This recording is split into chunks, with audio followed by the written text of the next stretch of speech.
안녕하세요. 오늘도 서연살롱을 찾아주셔서 감사합니다. 저는 두 아이의 엄마이자 공인회계사인 40대 여성입니다. 저에게는 하늘에서 뚝 떨어진 손이 시누이가 한 명 있어요. 정확히는 있었다고 말씀드리는 쪽이 맞겠네요. 제가 첫 아이를 임신했을 무렵, 그러니까 30대 중반이던 시절에 겪었던 이야기입니다. 평범한 집안에서 태어나 평범한 딸로 자란 저는 모든 것이 보통인 아이였어요. 성적도 보통, 운동도 보통, 성격까지 보통. 주변에 한둘은 흔하게 있을 법한 자랑거리 하나 없는 그런 무색무취의 존재였죠. 남들이 그러한 것처럼 청년 실업의 무게를 평범하게 체감하고 있을 시에도 그랬고, 남들 다 그러는 것처럼 평범하게 연애를 하고 있었습니다. 공인중개사 시험을 준비하고 있던 남자친구는 보통스러운 저와는 완벽하게 반대되는 인물이었어요. 성적도 최고, 운동도 최고, 외모는 뭐. 그때는 이뻤어요. 진짜로요. 지금도 나이치고 나쁘지 않습니다. 콩깍지인지는 잘 모르겠지만요. 무엇보다 남자치고와 저는 집안 배경이 너무도 다르더라고요.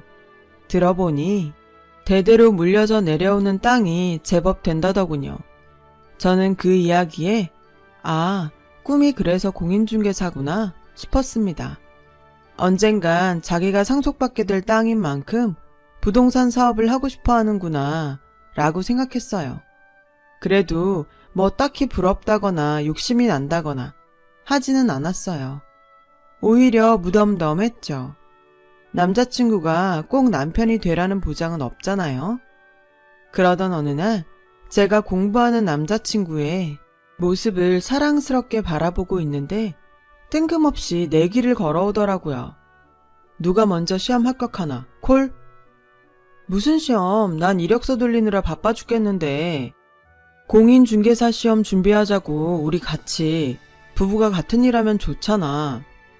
저는 불쑥 심통이 났어요. 아니, 프로포즈도 없이 갑자기 결혼 얘기라뇨. 누가 그렇게 쉽게 결혼을 해준답니까?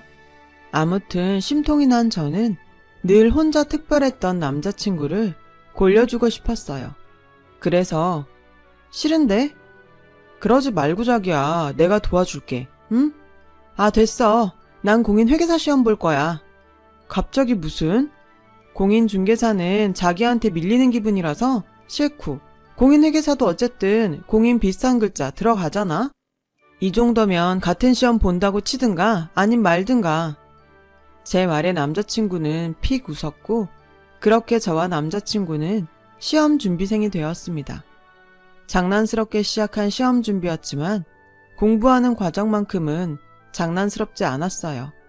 옆에서 같이 공부하는 남자친구가 무슨 훈장 서당님처럼 엄격하게 저를 잡아주었거든요. 그러다 한 번씩 공부에 지친 저의 마음을 달달하게 풀어주는데 사람 마음 들었다 놓았다 하는 솜씨가 아주. 있잖아, 자기 혹시 선수 아니야? 무슨 선수가 몇 년째 자기 혼자만 만나고 있냐? 근데 어쩜 그렇게 사람 마음을 들었다 놨다 해? 자기가 나한테 너무 빠져있는 건 아니고? 이거 보라고 또 이런다 또. 물론 농담이었고 저희는 늘 행복했습니다. 남자친구와 함께였기에 길고 긴 시험 준비 기간을 즐겁게 이겨낼 수 있었어요. 거의 5년 정도를 공부에 쏟아부었던 것 같아요. 남자친구가 먼저 공인중개사에 합격했고 저도 얼마 지나지 않아 공인회계사가 되었죠. 제가 합격 통보를 받던 날 저희 커플은 자연스럽게 양가 부모님을 모셔 상견례 자리를 만들었습니다.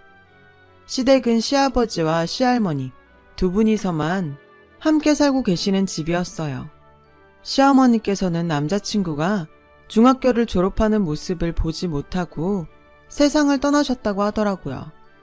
상견례 자리에서 시아버지께서는 그동안 해왔던 당신의 역할을 저와 남자친구에게 넘겨주시고자 한다는 뜻을 밝히셨어요.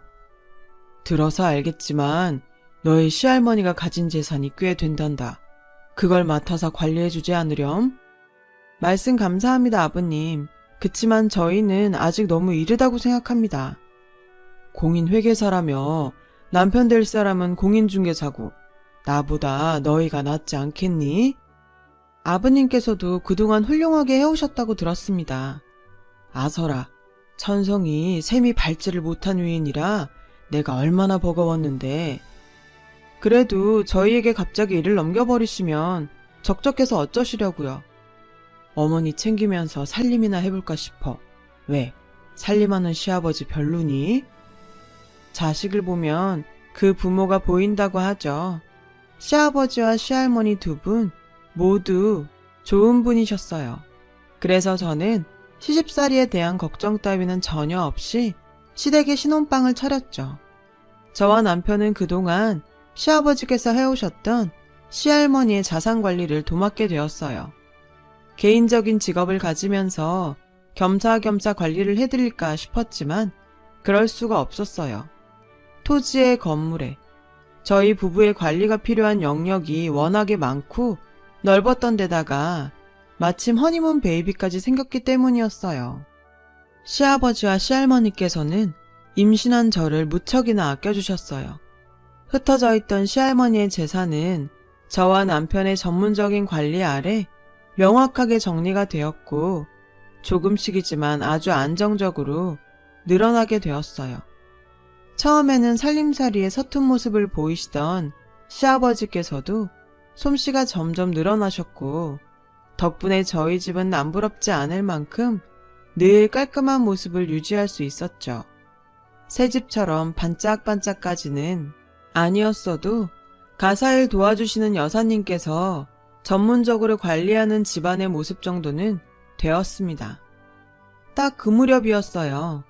세상 뭐 이런 인간이 다 있나 싶은 손이 시누이가 하늘에서 뚝 떨어진 사건은요. 사건은 어떠한 조짐도 없이 너무나도 갑작스럽게 들이닥쳤습니다.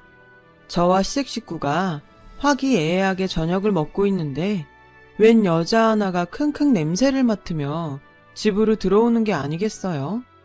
맞아요. 문제의 배다른 손이 시누이의 등장이었죠. 첫 인상부터가 안 좋은 쪽으로 아주 특별한 인상의 시누이였어요. 아니 글쎄 본인의 존재도 모르고 살아온 가족 앞에 나서면서 인사 한마디, 소개 한마디 없이 대뜸 이러더라고요. 집안에 바이러스가 덕지덕지 앉았네 아주. 실례지만 누구세요? 그러는 너는 누구세요? 이 집 며느리 되는 사람인데요. 그때까지만 해도 저와 시댁 식구들은 그 여자가 누구인지조차 몰랐습니다. 이어지는 그 여자의 말에 온 집안이 발칵 뒤집혔어요. 여기서 좀 지내도 되죠? 나도 우리 엄마 딸이니까. 그 여자의 주장은 이랬습니다. 돌아가신 저희 시어머니께서 시아버지와 결혼하기 전에 만나던 남자 하나가 있었는데 그 남자가 본인의 아버지며 돌아가신 시어머니는 본인의 어머니다.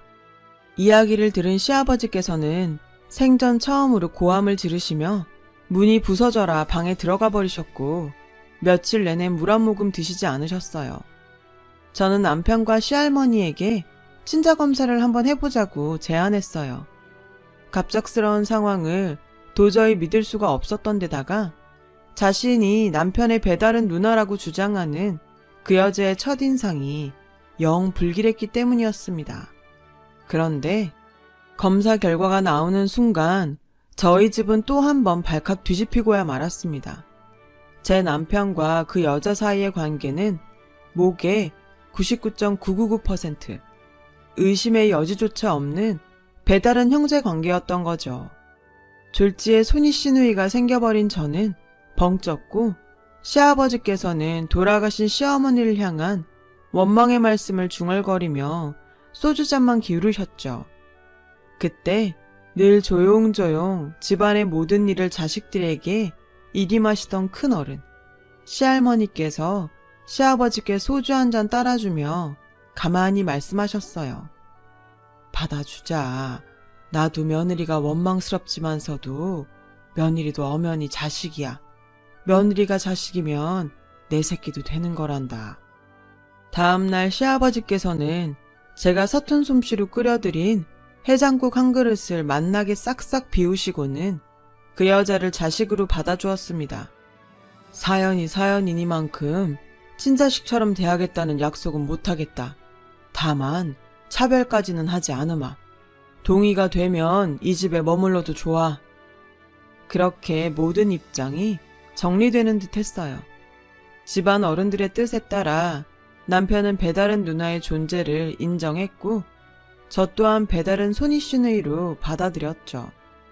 배다른 시누이를 정말 편견 하나 없이 아주 잘 대해 주었어요. 그러나 저희 식구들은 시누이와 결코 하나가 될 수 없었어요. 짐을 챙겨 저희 집으로 들어온 바로 그 순간부터 시누이의 거북한 행동이 시작되었거든요. 시누이는 아주 극단적인 결벽증 환자였어요. 그녀가 집에 있는 한 저희는 식탁에 된장, 고추장 같은 발효 음식이 올라오는 일은 상상조차 하지 못했죠. 시누이가 썩은 음식, 병균이 가득해서 손조차 대어서는 안 되는 흉물 취급을 했으니까요. 그냥 꺼려하는 정도가 아니라 접시째로 음식물 쓰레기통에 처박아 버리고는 살갗이 벗겨지겠다 싶을 정도로 손을 박박 씻어댔어요. 식탁에 있던 식기들까지 갖다 버리는 것은 덤이었고요. 심지어 어떤 음식이 바이러스 없이 청결한 것인가에 대한 해괴한 논리를 설파하면서 밥상머리 시집살이를 시키려 들었습니다. 아랫사람인 제가 들어도 기분 나쁠 시집살이인데 그것을 당하는 당사자는 시아버지였어요. 업신여김을 당하는 시아버지의 모습을 저는 참을 수가 없었어요. 저기요 형님, 해도 이건 좀 너무한다는 생각 안 들어요? 내가 뭘? 이게 다 위생적인 식습관을 위한 건데 피가 섞여 있건 아니건 간에 언니가 아버지로 인정을 했건 안 했건 간에 어쨌거나 거두어 주신 은인이잖아요. 그런 분께 이런 행동을 보이는 건 도리가 아니잖아요. 이런 행동이 뭔데? 동서도 나를 결벽증 환자 취급하는 거야 지금? 솔직히 말씀드리자면 죄송하지만 아니라고는 못하겠네요. 겨우 그 정도 가지고 손윗 사람을 결벽증 환자 취급했냐고 하실 분들 분명히 계시겠지만 이어지는 이야기를 들으시면 아마 저를 이해하고도 남으실걸요. 시누이는 새벽나절부터 매일같이 대청소를 해댔어요. 그냥 대청소가 아니라 집안의 가구를 싹 드러내고 하는 본격적인 대청소였어요. 아주 독한 화학약품 냄새가 풍기는 청소용 약품을 온 집안에 뿌려가며 거의 신축 건물 입주 청소 수준으로 해댔습니다. 그 청소가 새벽나절부터 시작되었던 탓에 저와 시댁 식구들은 잠을 설치기 일쑤였어요. 시할머니께서야 원래 동이틀 무렵이면 산책을 나가셨다가 노인회관에서 친구분들과 하루를 보낸 후 저녁 식사 시간이 되어서야 돌아오시는 분이셔서 큰 걱정이 없기는 했습니다만 문제는 결코 적지 않은 연세이신 시아버지와 임신 초기였던 저였어요. 저와 시아버지는 하루하루 지쳐갔어요. 청소가 끝난 다음에 낮잠이라도 자면 되지 않느냐고요? 불가능한 일이었어요.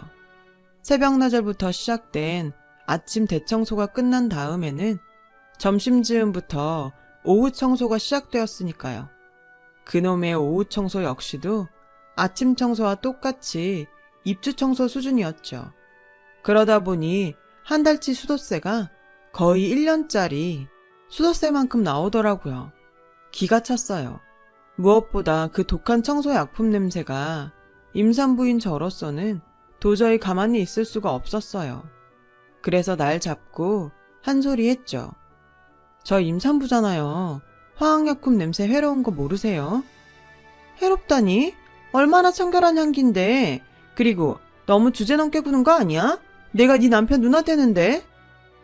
그래요. 저야 그렇다 치자고요. 근데 이건 해도 너무하잖아요. 뭐가?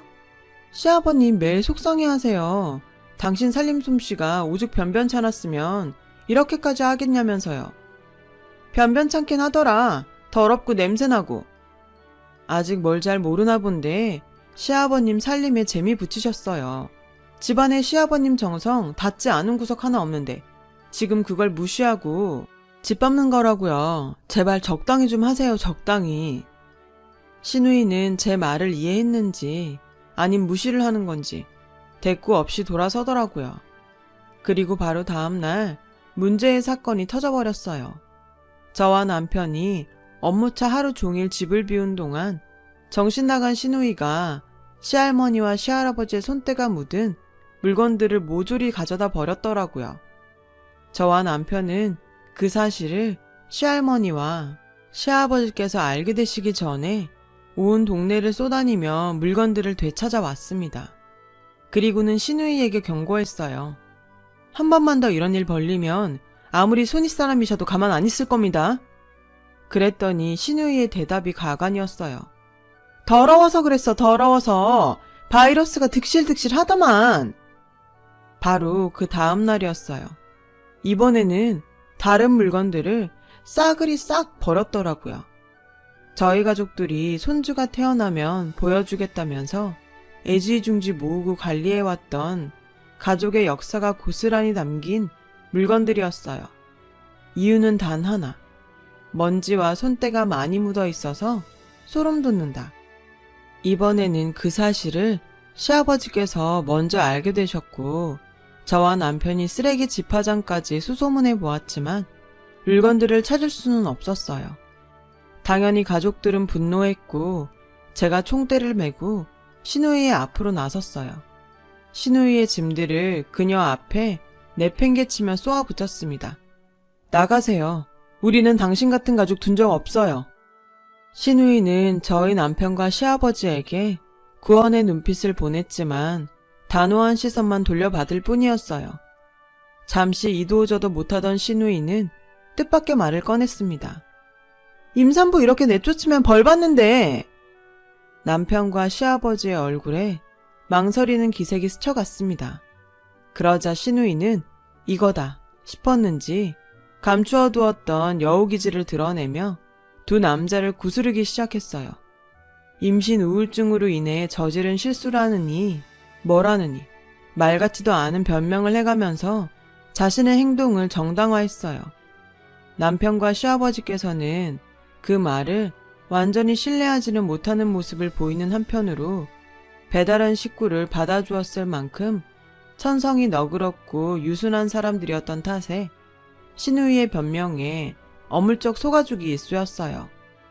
시험을 준비하던 시절 저희 마음을 쥐락펴락하던 남편의 기질이 어쩌면 시어머니께 물려받은 것일지도 모르겠구나 싶었어요. 상황이 그렇게 되니 저는 이 가정을 지킬 사람은 나밖에 없다 라는 책임감이 아주 강하게 들더라고요.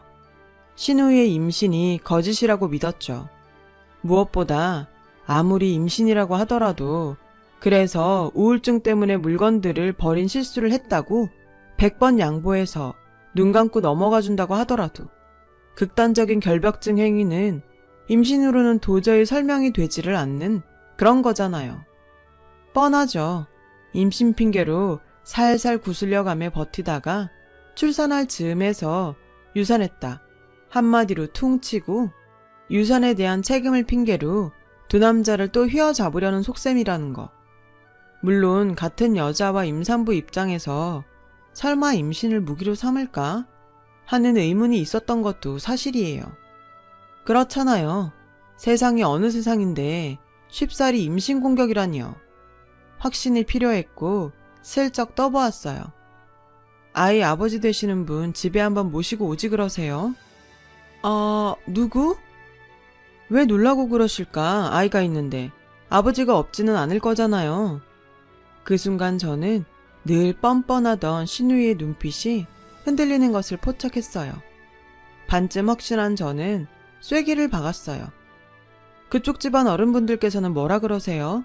결혼 허락은 받으신 거죠? 신우이는 제가 말을 마치기 무섭게 할 일이 생각났다면서 마당으로 뛰쳐나가더라고요.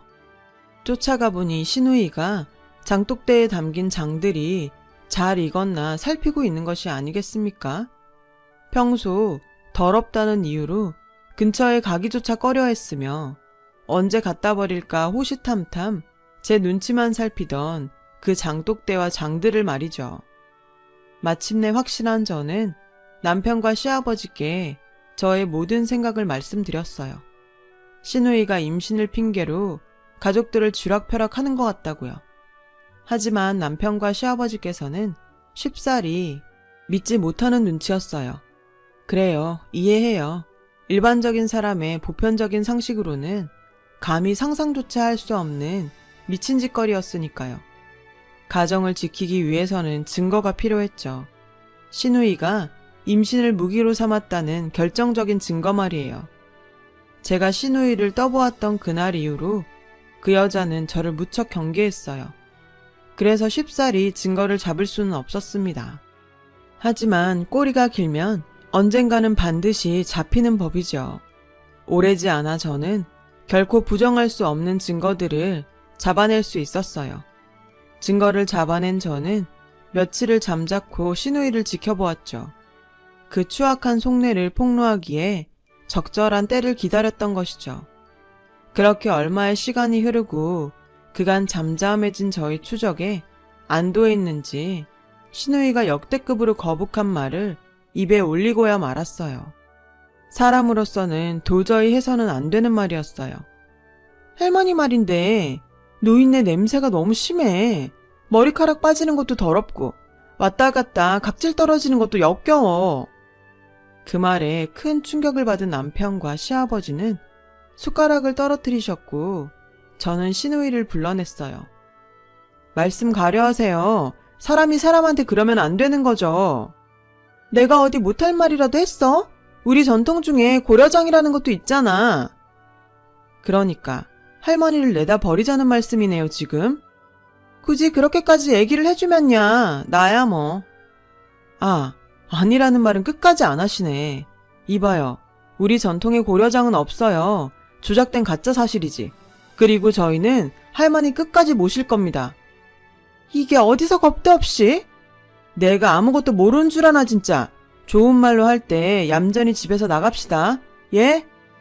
여자는 끝끝내 저희 집에서 버티겠다는 뜻을 내비치더라고요. 그날 밤 때가 되었다 싶었던 저는 남편과 시아버지 앞에서 그 여자의 추악한 모습을 증명해내었어요. 저는 그동안 제가 포착해온 증거들을 펼쳐내며 임신 아니야, 확실해.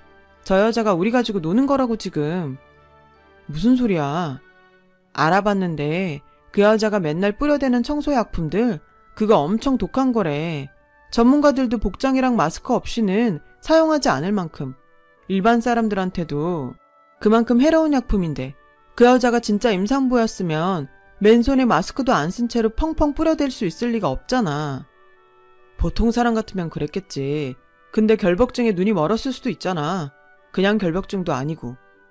보통 사람 아닌 거 알잖아. 할머니를 내다 버리자니 그게 어디 사람 입에서 나올 말일까?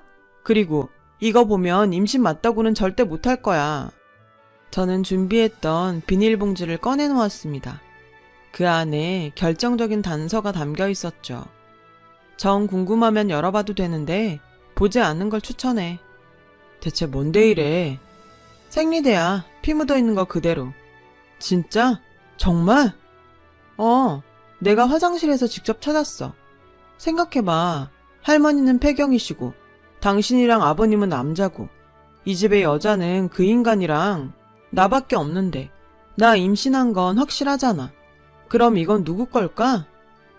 그제야 그 여자의 흉흉한 민낯을 모두 깨닫게 된 남편과 시아버지는 한참을 한숨만 퍽퍽 내쉬었습니다.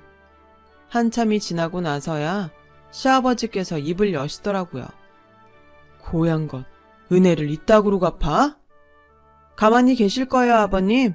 저희 가족 우습게 본 만큼 그 여자도 우습게 만들어줘야죠. 모든 사실을 알게 된 남편과 시아버지는 제가 준비한 작전에 선뜻 동의해 주셨죠. 당연히 그 여자 몰래요. 그렇게 저희 식구들은 화장실 작전을 펼치게 되었어요. 작전의 날이 밝았죠. 저와 남편과 시아버지는 할머니를 데려다 놓을 시골집을 확인하러 간다는 핑계로 그 여자를 끌고 집을 나섰어요. 그 여자는 온갖 청결제를 수시로 몸에 바르며 차가 더럽니 바이러스가 득실되니 따위의 불평들을 늘어놓았어요. 저희 식구들은 그 여자의 모든 불평들을 꿋꿋하게 참아내었죠.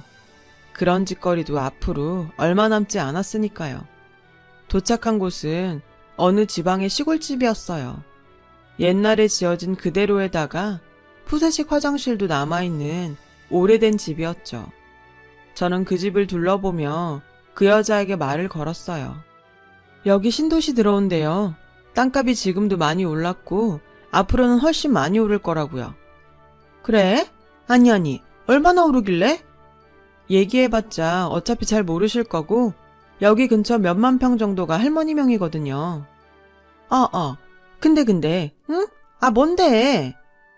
시할머니가 그러시는데 마침 저는 계획해왔던 그대로 여자를 이끌고 푸세식 화장실 앞으로 도착한 참이었어요. 잠시 말을 얼머부리며 그 여자의 안색을 살폈죠. 그 여자는 돈 얘기에 어찌나 눈이 멀었던지 푸세식 화장실이 가까워졌다는 사실과 냄새 따위는 안중에도 없더군요. 평소 같으면 질색팔색을 해가며 온갖 청결제들을 자신의 몸에 뿌려댔을 텐데요.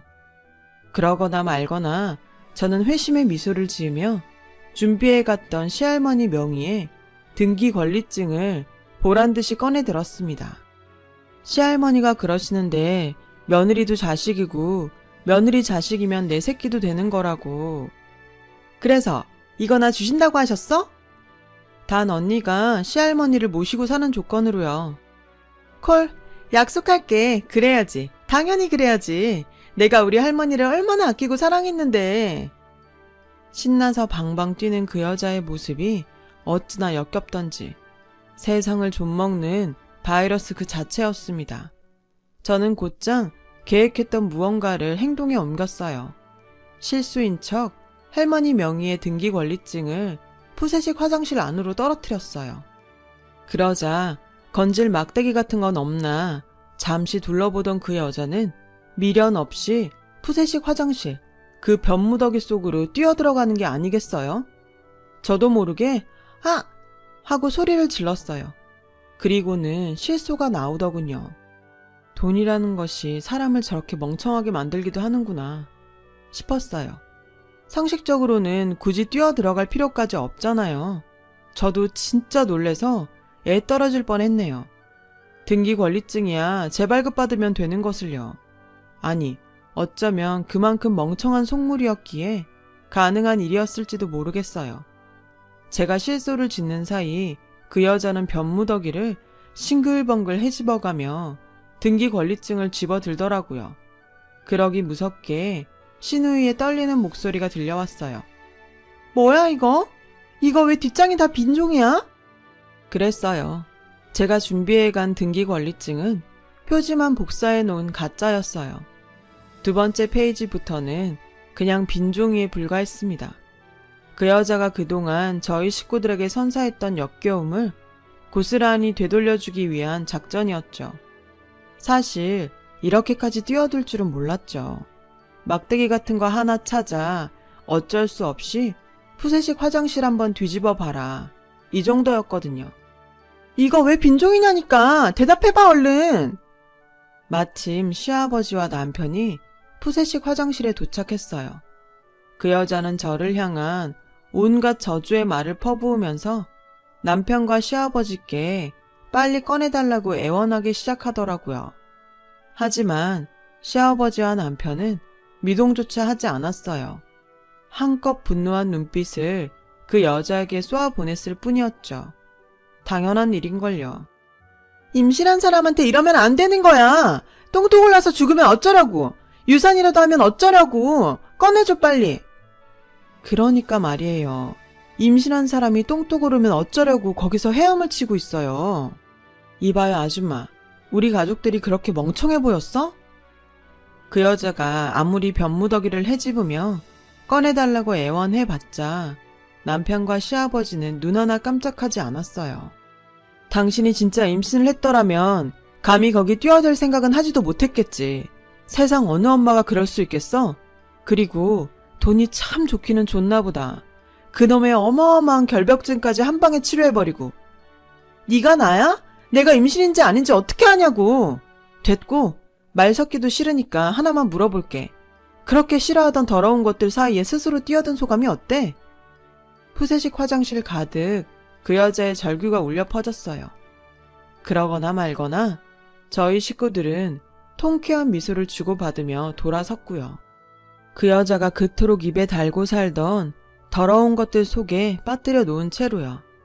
그날 이후로 저희 집은 그 여자가 뒤집어 놓기 전에 평화로운 모습으로 돌아왔어요.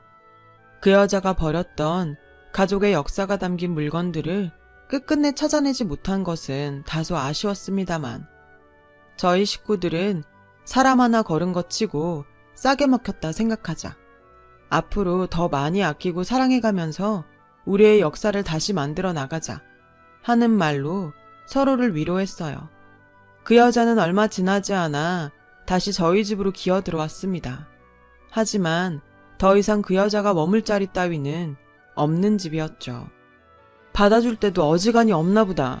그 수모를 겪고도 다시 기어 들어온 거 보면. 야, 말 똑바로 해. 내가 윗사람이야. 그 윗사람 똥통에 빠져 죽은 걸로 알고 있는데? 그래서 어쩌라고? 나가라고? 난 네 시애미 딸인데? 저는 이를 바득바득 갈아대는 그 여자에게 대놓고 비꼬았죠. 그래, 딸이거나 말거나 계속 우리 가족일 수 있는 방법 하나 알려줄까? 정신병원 입원해서 치료받아. 그러면 받아줄지 말지 다시 한번 생각은 해줄게. 그게 싫다? 그럼 잘 가시고. 가는 길에 너 좋아하던 방향제 한번 뿌려주고 가면 고맙겠네. 누구한테서 썩은 똥내가 진동을 해서. 그 여자는 그 길로 집을 떠났고 다시는 돌아오지 않았어요. 저는 마침내 저희 집을 지켜내었죠. 더 이상은 자랑거리 없는 무색무취의 존재가 아니게 되었어요. 사람이 살면서 황당한 일을 겪는 것도 정도가 있는 것 같은데 세상엔 참 정말 드라마 같은 일들이 일어나네요. 제 가족, 제 식구 더 사랑하며 함께 잘 살아보겠습니다. 제 이야기를 들어주셔서 감사합니다. 들어주신 모든 분들 행복하세요. 여러분, 사연 댓글에 응원과 현명한 조언 부탁드려요. 좋아요와 구독은 저에게 큰 힘이 됩니다. 오늘도 좋은 일 가득하세요.